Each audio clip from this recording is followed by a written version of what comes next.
and queens, welcome back to Elevating Africans. I am Dorothy. I'm Ketch. And we are here with our weekly content for you guys this week. But before we go forward, I would just appreciate it if you could like, subscribe, and hit the notification button for us. So we have something super exciting for you guys this week. Well, someone. Yeah, We're actually very excited for you guys to hear from this person. Yes. Okay, so before we go though, hope everyone had a wonderful week. Today we have come with something super amazing, or should we say someone amazing? Yes. Today we have brought you to someone who is really awesome in our African Australian community, who has made a major contribution through capturing the most precious moments of our lives. We have brought to you none other than Mukasa Brothers. Yes, Pappi, one of the Mukasa Brothers. Hey Pappi, welcome to Elevating Africans. We are super excited to have you on this platform. How is it going? I'm doing well. Great. I'm doing well. How are you guys going down there? We're doing good. We are amazing. We're very happy you're actually here with us today. Yeah. How has your day been? It's been good, to be honest. Just home, I guess. It's a fully home, beautiful holidays. Yeah. 3 days from work. So Great. it's been good. Well, Yeah, we so it's hope been good. you're having a good day. Good rest. You deserve it. Absolutely, yeah. Awesome. All right, so tell us, who is Pappi? What do you do? I mean, Pappi is a part of Mukasa Brothers. I mean, born, raised in Congo. So I left there when I was only about 6. Oh wow. So then flew to Tanzania, Okay. which also I was there for about, I think, 6 or to 8 years. Okay. Then Yeah. we came to Australia in Great. 2005. So that's me for now. Okay. Wow. That's amazing. You've seen bit of here and bit of there. That's amazing. Absolutely. How did your journey go from there, from Tanzania to now Australia? I mean, so I was living in the refugee camp. Okay. So I'm always proud of that. Of course. From that refugee camp, got all these, what they call it, UN program, so they got us here. We didn't know where we're going anyway, to be honest. We came with nothing. Nothing. And I'm always proud of that, to be honest. Yeah. You never know where you're going. Yeah, so most of people, they will hide that. But for me, I look back, it's what motivates me every single day to do better. Oh. And then also to give back to the communities and things like that. So it's one of those. So then when we got here in 2005, I went to high school. I mean, it was high school, but I was the oldest in the whole school. Okay. So I started year 8 with no English, nothing to know about anything. Yeah. From there, I finished my VCE. Yeah. Oh wow. Yeah, so from there I went to, since my inter score was very, very, very, very. Oh. Okay. I was expecting like up there. Yeah, the way he said very, very, he prolonged it to the point it sounded like it was something. Look, I'm very open with this so that it can motivate other people. No, that's exactly what we're looking for. Yes. Yeah, exactly. I went to, yeah. Is it, they call it them, I don't know what they call them, the careers office or something like that. So I went to them at the high school. when I'm about to finish, they're like, you know what, we don't think that you can go to uni. And they asked me, what do you really want to do? I said, I want to do civil engineering. And they're like, are you at your mind for you to do civil engineering? You know, you just came from Africa, and not long ago, and the way we see your inter-school, there's no way it's gonna get you there. But I said, but I can see myself in that area, in particular area. So, so when I finished, I start researching other alternatives that I can go about and things like that. Then I found out with the pathway going to TAFE, and TAFE that will take you there, which was good. So I enrolled myself without the careers office.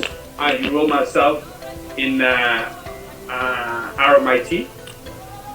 So they do have a TAFE and they do have uni there. So I enrolled there. I finished my advanced diploma.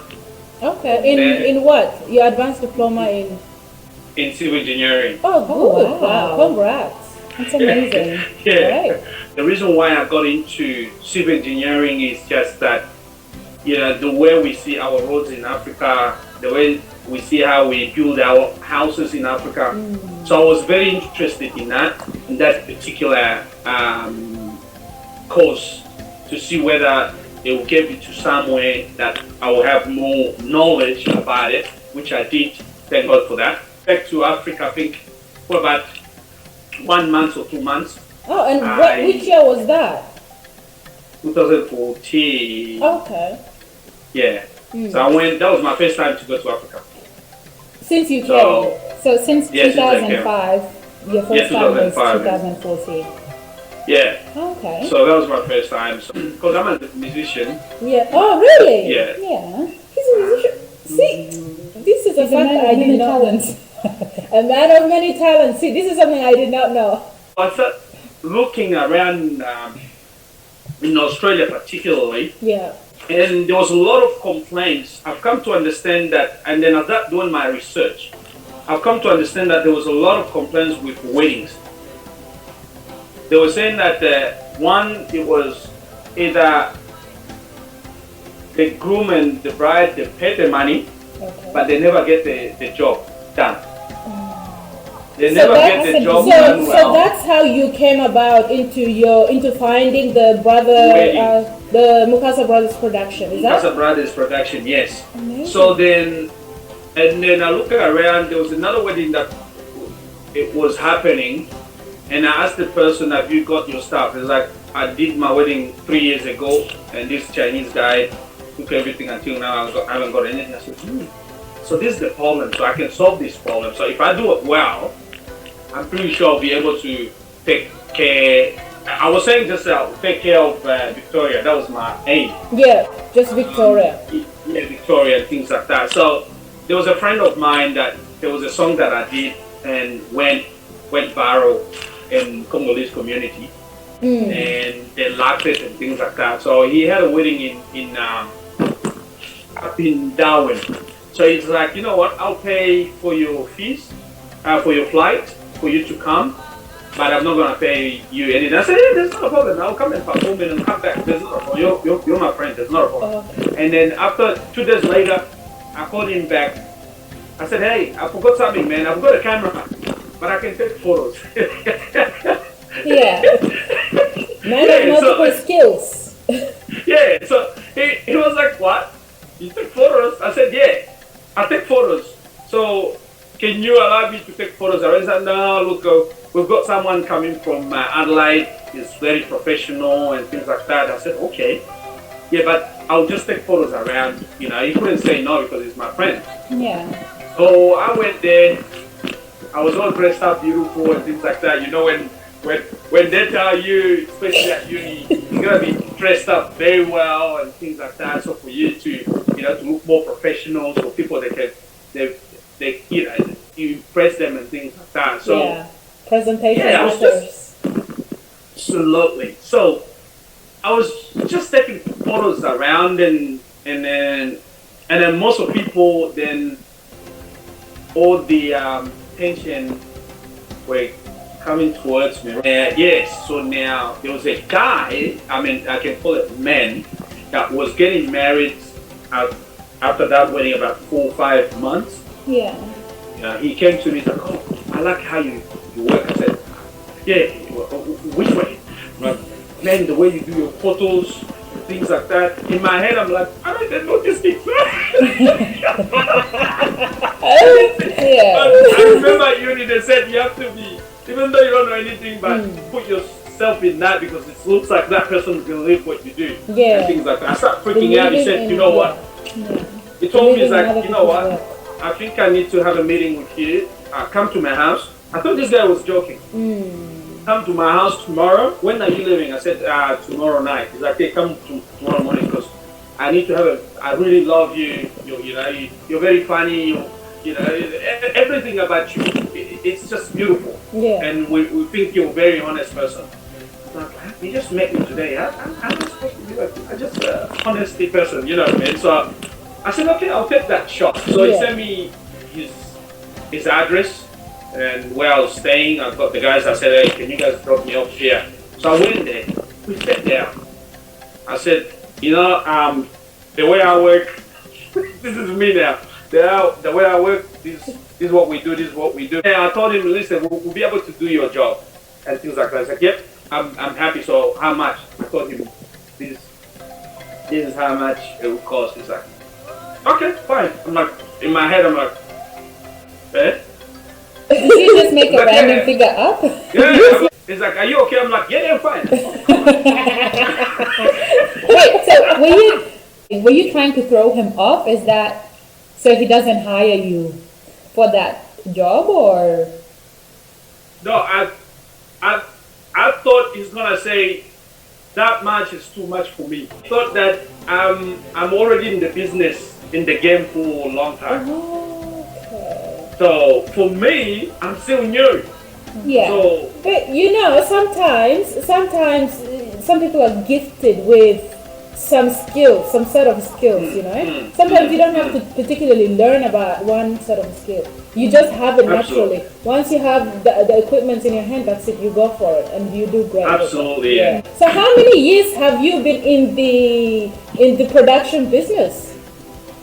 I think 8 years now. I think 2023 we should be 5 years, which will have a big celebration. Okay, because I remember in 2014 I was a maid of honor for my friend's engagement, and that was where I first knew about you guys. There's another wedding that I did in Brisbane.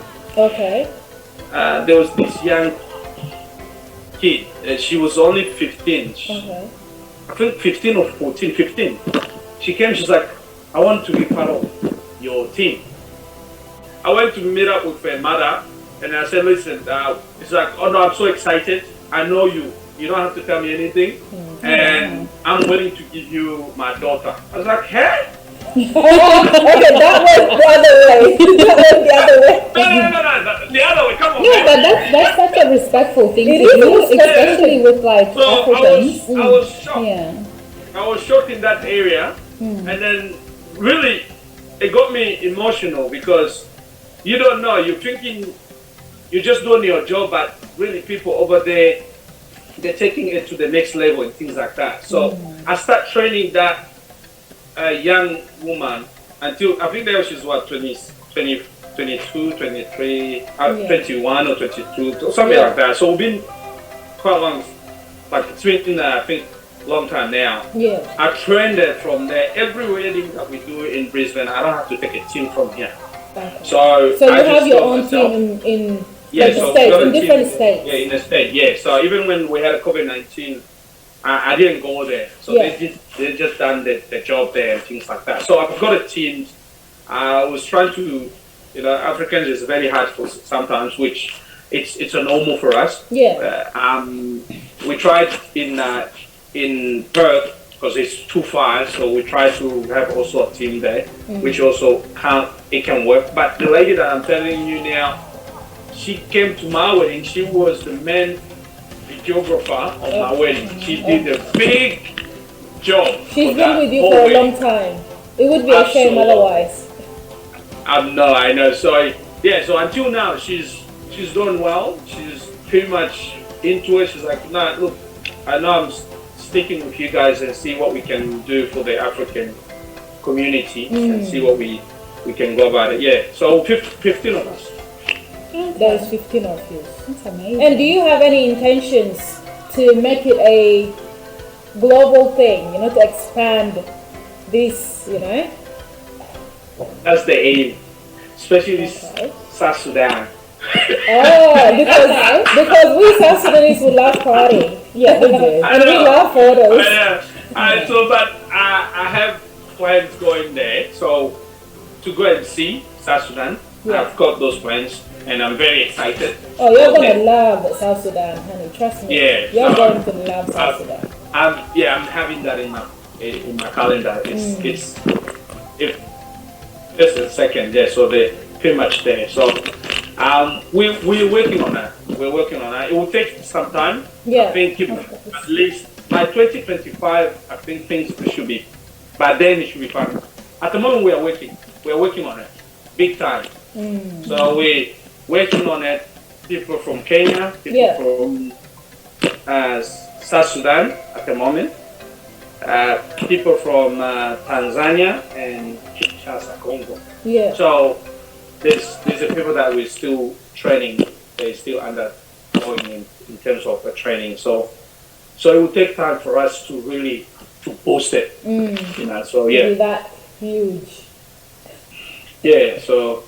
That's amazing. It will get there. Yeah. So I've noticed that of course, you believe in outsourcing and getting other people into your team. So what would you advise other Africans who are starting businesses? It could be photography or any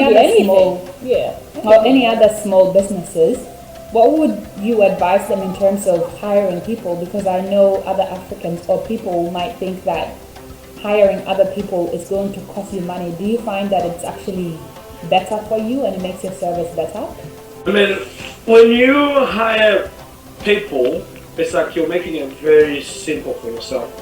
You know, so I know it's a bit hard because the way we look at it, we look whether the person has the attitude of working, you know what I mean? Because some people, they just say, yeah, I can do this, I can do that, I can do that. But we look and we say, no, you don't have attitude to work.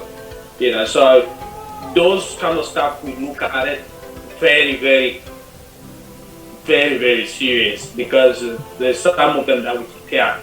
We just have to say, no, man, we're not going to give you any other contract and things like that. But with my group, I tend to work with a lot of people around, which will make your company grow well, because everybody, they're putting their own ideas, and then also be flexible. We're all one. You know, we are all brothers. Yeah. We are all sisters. So let's work and make it happen. It doesn't matter where you come from. Oh, I'm from here, I'm from that. That's nothing to do with you're African. We all want simply that. So, yeah, so for me, it's like, I take you as a brother, as a sister, let's make this happen. And let's make these people to be happy. That's all. Yeah. If they are happy, I'm happy. Yeah, I have seen actually you working on the floor a lot of times at a lot of events that I have been to. And I really love how you interact with your employees. You put a lot of work. Like, as much as I would say, like every member of your team is really hardworking, but you go beyond, which I love. So I'm interested to know. So are you the mastermind behind the finding of the Mukasa brothers? You can say that. Or who put it together? Who put the whole thing together? Because I obviously, based on what you've told us so far, is that you obviously had a huge interest, you know, ever since having that event up in, what was it? Darwin. Was it Darwin? Yeah. Yeah. But when I started the Mukasa Brothers, the idea of Mukasa Brothers, it was two brothers together. Okay. Come up with the idea of the actual so beautiful thing. Yeah. So I sat down, I said, brother, this is what I'm thinking, and what do you think? He said, I think we can just put them Mukasa Brothers. So the idea of that, it came both of us. I think I was in Africa, okay, when we had that discussion. I think I was on the phone. So we said how to, because we designed the logo. We did design the logo here. So everything was designed in Kenya. Okay. Yeah. So we have to put all that. There was a different logos and things like that. We said, no, this one is catchy for us to go and to open this in Victoria. You get what I mean? So yeah, so both of us. So you and your brother. Yeah. Would it be safe to say that after you, of course, were bored or just sort of wanted inspiration, you went to Africa and that's where you had this inspiration? Let's say, for instance, that's what you guys come up with this idea. Must be one person that come up with idea, but then you put the work together. You know, it might be you or her saying, "Oh, I think I've got this kind of idea. How can we put it? Oh yeah, let's do it." You get what I mean? Yeah. So yes, idea itself. I started because I'm into business and things like that. And then I came to my brother and said, "Listen, we can do this. You know, so we can do this. How about we do this way? What do you think?" "Oh yeah, I think the name. I'm pretty sure it was him. The name, it was him." Yeah. But the ideas behind it, yeah, I was already starting into places, and I got people laughing at me, like doing the videos and things like that. My auntie, where I was living with her, she was laughing. It's like, what the heck are you doing? I start filming them. Yeah. You know, my first videos, I start filming them. I'll tell them, let's stay there, start filming them and things like that. So when I look back, it's cute. So now, you know, those people that were telling me that you can't do it, it's hard to work with Africans. But for me, I look, every problem it's a business. That's how I look at it. Every problem that is out there, it's a business. So if you see there's a problem within a community, within anywhere that you go, that's a business. You know, and if you see that there's opportunity there, pull it. And then give that service to people, because the people will still gonna come to you no matter what. So I look into that with like from now 2014, I think it was 2013 or something, I will start thinking about things like that. So for now, in 10 years, people are they still gonna need videos and photos and things like that? Because a lot of people I see they're doing music videos, they're doing movies those days. So when I started with of course music video, but I was actually, my focus was in weddings, because a lot of Africans were crying. You know, so they were crying that they are not getting things on time. They, whatever an African tells them, they think, if I tell you, okay, I'll give you a photo book of your wedding. Now on your wedding day, we finish, you paid us, and all of a sudden you're not gonna receive a photo book. You get what I mean? So for us, we were making sure that if we tell you we'll give you a photo book, we'll give you a canvas, we'll give you all these things to make sure that will be delivered at your door. Whether we have to drive to your door or whether we have to ship it if it's too far for us. So those kind of stuff start coming. I start looking at the disadvantages and then advantages of those kind of stuff. So for me, and then I start looking, I said, okay, there's more advantage than disadvantages. So disadvantage was about 20%, 80% was an advantage. So then I said, okay, this is a good business for me. Yeah. Like African Australian communities, like you guys, you've been the best thing that actually happened for us here. Seriously. That's for sure. Yeah. I know. If that's like all the times that we always call him. I know. Like I think the anything we think about, any event, oh yeah, let's call Mukasa Brothers. Yeah. I remember the first time that I actually called him, and it was because I had gotten my wedding done. I had gotten my engagement done, my wedding, all these things, and I still don't actually have the videos for it. So I was like, you know what? For my baby shower, I'll call him up. And then 2 weeks later, I had my videos. I was like, an African? Because I feel like there's this stigma where when you get an African person, you don't expect them to deliver. And I feel like, And I feel like the fact that he's so honest and reliable in the things that he says, just like he was saying, if he says that he's going to give you a canvas, he'll make sure that that's what delivered. you get. So I think that's been a big part of why he's successful in what he does.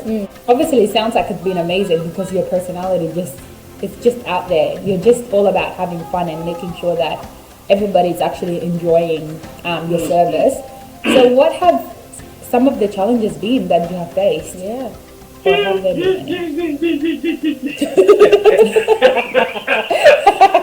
Look, see, people, they like to see success, but they don't look at the other side of the story mostly. But I always want to tell people the hard work, behind everything that you see out there, especially videos. Look, so when I look in that area, there's a time that we had a wedding in I think it was in Tasmania. Okay. So now when we got to the airport, they told us that there's bad weather, so we can't go. That was at 10 o'clock. They didn't tell us we can't go straight away. They told us, oh, you just wait for another hour. And we keep waiting for 3 hours. So that was already 1 o'clock. And now they told us, oh, you just have to pay for your own. So we'll have to go tomorrow morning about 6 o'clock. We're like, hey, we are dead here. So we didn't have enough money. Yeah. We didn't have enough money to pay the taxi to get back to our houses and then go back. We said, we already spent a lot of money. Yeah. We already done all these, so we don't know what to do. So we have to sleep on the ground, all of us. We slept there, woke up in the morning, and the guys over there, the bride and groom, they were, stressed. We said, listen, we'll make it, no matter what. So we have to change all the strategies and, the policy and things like that now. But before, people will tell us, they will promise us, oh, we'll give you a car when you get here, or there will be a person who will be driving you around. But when we start doing that, it becomes to the point where it's like we have to call the person to beg for them to help us to take with the car. So because we're a bit new, so we're like, oh, you know what, we have to change the policy, and our price have to go up in order to have the money that will be, so we can just get our car and everything and not worry about them, so that we can just focus on our stuff. But they gave us a good service. So we didn't have a shower, we didn't have whatever. That is very tough.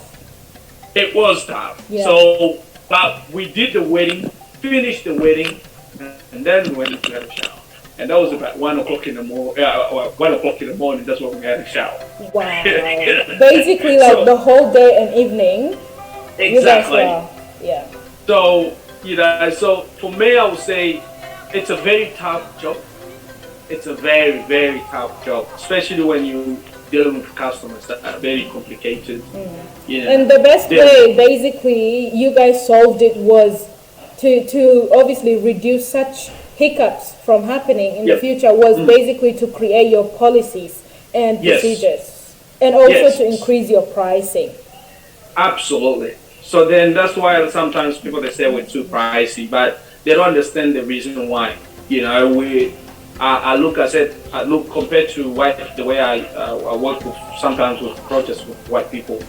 They say you guys are very cheap, but you do an amazing job. So, but the reason is just because to help the African community. It's not about making money. It's not. For me, it's about to make the community happy. Because if you are happy, you will definitely bring 7 people on your head, and that's my focus. To convince people to pay deposit was hard for us. It took me about 4 hours talking to someone on the phone to convince the person to get the money. For me, it wasn't sad. No, it was to build that trust in between the customer and that. So I was trying to find a way so that people can trust me in a way that when I tell you send your money, you'll be able to get what you want. Yeah. So that took us about another 2 years. Yeah. So then people, they start getting used to us and things like that. I hope there are some improvements, so far though.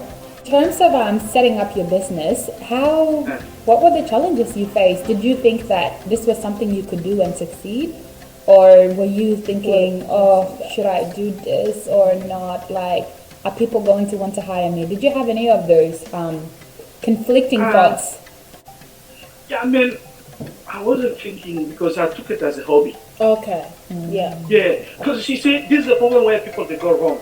When you're starting a business, don't take it as you're coming, oh my God, what am I gonna do this and this and this, oh my God, or maybe I'm gonna have a finance problem, blah blah blah blah.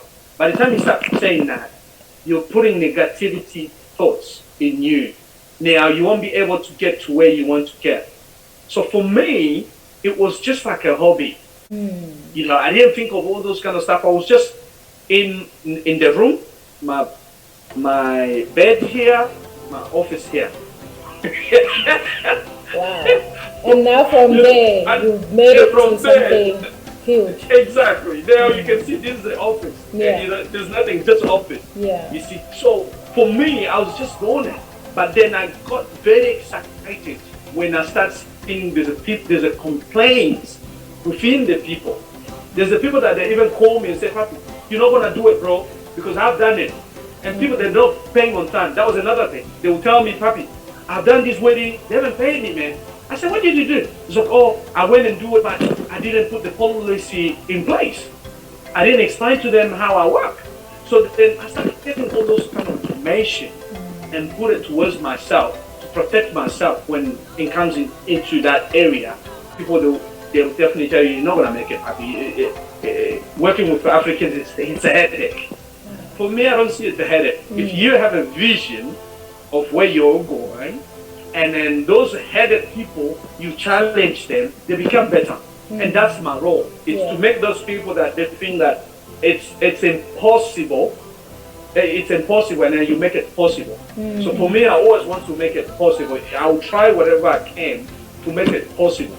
You know what I mean? So for me, for those people back then, they were doing the same job. They couldn't handle African attitude, African this, African that. They talk too much, this and this. When I work with white people, I make this and this, blah blah blah blah. So then I said, maybe your ego also, because when you put the ego in the business, you are dead. Yeah. Ego doesn't, and we have that.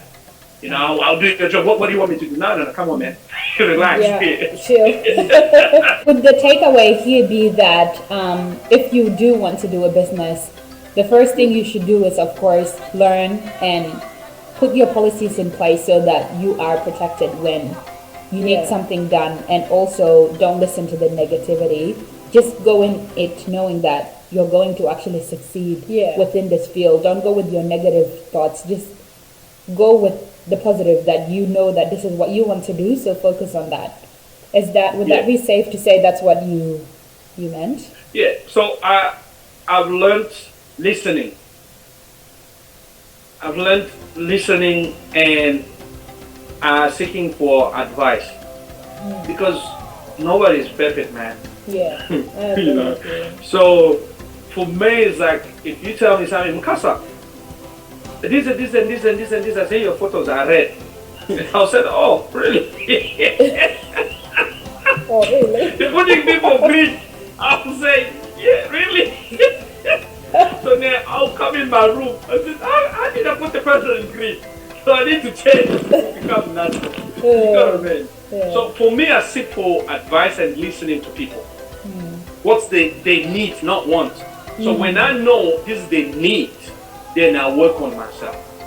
Then that become a value. So you need to become a valuable when you value yourself. So when you put the value in your system, then people will value it. Then so for me, it's this kind of stuff that gets me to that point. That's amazing. That's amazing. Yeah, and of course, value is a big thing. Like, if you don't know your value, that's when you can let yourself be pushed around, and then you'll start to think you actually can't do it. So that's probably where a lot of people go wrong within a business. we have some clashes saying we're going to do a wedding, we'll have another photographer. Do you get what I mean? I think I will mention that for you. So the secret behind that, for that, of course you clash, but I won't call it clash. For me, I will say, okay, let's work together. Yes. What do you want to do? Okay, I want to take these photos. Okay, how many minutes do you want me to give it to you? 30 minutes. Okay, fine. Yeah. Because the thing is, if you start putting that ego, you don't want to work. You lose your focus of the day. Yeah. The job the person will do and your job you do will be completely different, even though you do it the same area. So for me, I've come to understand. Of course, I had that ego. Then I come to realize. I said, no. I don't think I'm doing it the right way. I need to change. So I changed completely. So I had those kinds of people. They will say, oh, we got another photographer, but can you work with them? I said, they're fine. You know, but that photographer will get intimidated by me because I'm just a simple. So therefore, it's for me. I'll just put myself simple so that I can work with you. And sometimes we'll work with those people, and they'll give you good advice. And sometimes they'll give you even saying, "Oh, you're taking this one. How about you take this one?" So I'll take those. That's why I said that listening and taking advice is beautiful. Nobody's good. I really love your advice.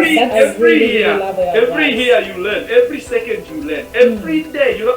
This is a new. Well, it's been really lovely talking to you and just learning about you, Pappi. One of the Mukasa brothers. I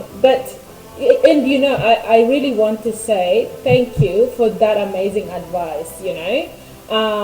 People really learning to put their ego aside and actually be open to new knowledge, and just being able to work other people, because working with people, it's a part of life.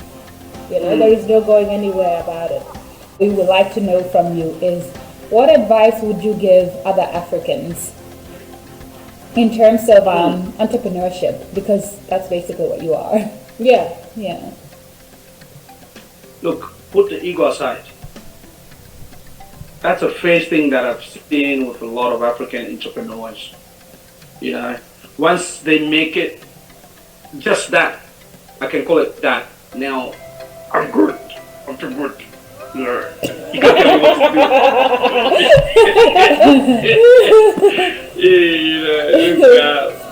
do. So, because the way God designed us is like, once the president put an ego, you pretty much shut you down. It's like a machine. You just shut the machine down. So for me, ego, it's the first thing. And also open up for other people. Because you cannot be successful if you don't have people around. And also, be willing to learn every single day. Not Open-mindedness. Yeah, so be open-minded and listen to people. Because the people that you have around, especially your customers, they've taught me a lot. Pappi, we see you this, we do this and this, this and this, this and this. There will be a lot of complaints, this and that and that, but we'll overcome it. So for me, I will give to them those three parts. So one, ego, get out. That's the first thing that you need to do. So listen, learn. So if you do those, that's like introduction for entrepreneur. The rest will be history for yourself. Just be just a normal person. Not now because you make it. Now you can't go and take the photo. Or not now that you cannot meet the person. The receptionist? Receptionist. Yeah. So there's a certain things that they will say, no, we need to speak to Mukasa himself. I'll say, no, throw it away. I'll say, tell them to call me. Do you get what I mean? The reason why that I have to give them respect. If they're not, oh no, you just have to speak to them. No, that's kind of ego, you know what I mean? So, and sometimes I just have to handle it maybe in order the person to feel better. And that happens a lot. So for me, I'll say, learn. The other thing that I'm going to say that I think you mentioned, whether you have a vision. Let's say, for instance, I come up with an idea. People believe the idea when it's already been accomplished. They don't believe when it's invisible. That's very true. That's why you're telling me something like that. Yeah. So, Yeah. so when you starting, people will laugh at you. People Oh, will yes. talk rubbish. There will be people that they'll come to you and say, no, I've done that. And there's no way you can make it. So then that is what you have to put it as a motivation. You know, I will say. So because if they haven't done it, which means I've got opportunity for me to become better and for them to respect me in the future. So I've come to understand that a lot of people, they cannot make it. They're very good. But what I've come to understand is that if you don't put yourself into that position and say, I can make it, I can do it, and I see myself in 10 years, I see myself this, in 5 years, I see myself this. Have that. Even if you want to go to uni, you want to do bachelor or whatever, go and finish it if you want to. But you come up with anyway, you come up with particular knowledge that you can use in your area that you want to work in that. Because I had the same thing. People that say you cannot do civil engineering, but I can tell you I've got 5 qualifications. So why? It's not that because Pappi couldn't do it. I want to prove them wrong that I can do it, even though my English wasn't good. The time you accomplish it, I'm telling you, hey, everyone will say, I'm proud of you. And they used to say, you're not gonna make it. You won't get there. I'm proud of you. You're making us proud. Go, brother. No, brother. Listen, you were saying the wrong word, brother. I remember. Don't say it. So yeah. No, I really love that. I loved everything you just said because it's so relatable. Yeah, and I also believe I also believe in the fact that, of course, if you don't have a clear vision, like if you don't see a vision of where you'll be in the next 3, 4, 5 years, you can't really go there. It's like trying to go somewhere without a map. You need to have that clear vision there. So then when you're working and you're tired, because there'll be things here that'll try to stop you from going there. Challenges. But when you can see what's at the end of the road, that's when you keep pushing. So I really love that. Yeah, thank you. Thank you very much. And I would say, I feel like we all experience this saying, you have this, or you're not good at this, or you have these little issues there.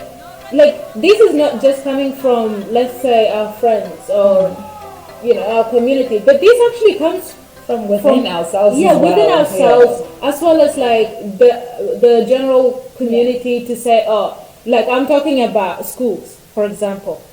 Where they say, you're not good at this subject, or you don't have good credit for this, so you can't go any further. Wrong. I know. I'm so proud of you. That's amazing. I went back to, because I'm from Shepparton. Yeah. So I went back to Shepparton and proved them wrong. Yeah. I went with that. The bachelor with honors, I showed them. I said, "This is what I've done." No way! You were petty enough to do it. He has to be. Because we are well known in the area, Shepparton. Yeah. We are well known. So then they put me on the news and all that and blah blah blah. I said, "That's good." So that's amazing. Yeah, there is a girl I know. She is a biomedical sciences student at the Ballarat Federation University in Ballarat. And I'm telling you, like, she gave a speech at one time, and she was basically saying the exact same thing. And I feel like every African person experiences this, where they were like, oh no, you're not good at this subject, so you're not going to make it to this particular unit of study that you want to do. She was so discouraged, but no, she proved them wrong, because she's still pushing and she's doing great. So I'm really proud of young people that push themselves to prove others wrong, because they know inside themselves that they can do this. This is nothing. It's cup of tea for them. And I'm really proud of you. And it's amazing how you mentioned it as well, because other younger kids watching this, they'll be able to see and know that just because you've been told one thing doesn't mean that's what you'll be. You can actually amount to way more than what you've been told. And it's just a matter of having that clear vision and determination. So young people watching this, young people out there, even if you hear anybody tell you that you're not good at something or you cannot do something, trust yourself. Trust your inner, your inner self. Go for it. Do whatever it is that you've set your mind on. Sit down, reflect, write out your mind maps, and go forward. Thank you so much for joining us today. It's been superb talking to you, getting to know you, your path to success, and just getting to know you generally. And we're so proud of you. I have to say, we're so For proud sure. of you. Yes, For sure. and again, I want to say a massive thank you to you on behalf of African Australian communities for the impressive work you put out there. You go out there, you do what you have to do, which is delivering quality and best services to our people.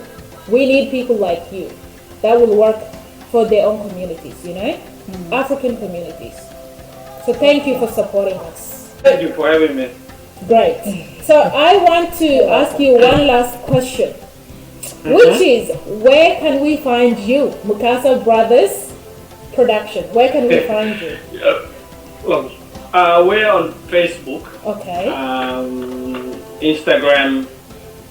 We've got a website, Mukasa Brothers Production. If you put that on the Google, I'm pretty sure everything will come up there. So, and if you want to call us, the number is there for 0401584100. So, yeah. So we pretty much all the platform that they give us online now. So, yeah. Awesome.